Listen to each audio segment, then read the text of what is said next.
બિંદુસ diary.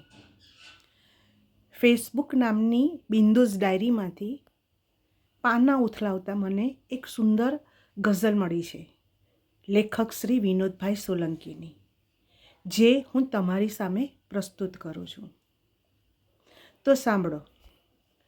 જિંદગી બીડી જેમ ફૂંકાય એટલી ફૂંકી નાખવી છે, ચાની ચુસ્કી જેમ પીવાય એટલી પી નાખવી છે, કાળની થપ્પડો ખાઈ ને કઠણ થઈ ગઈ છે આ કરચલી, સ્નેહના સ્પર્શથી છોલાઈ એટલી છોલી નાખવી છે, લીલી છમ વેદના ડંખે છે, રાત દિન પાપડના પાલવે, આ નયનોના નીરથી ધોવાય એટલી ધોઈ નાખવી છે.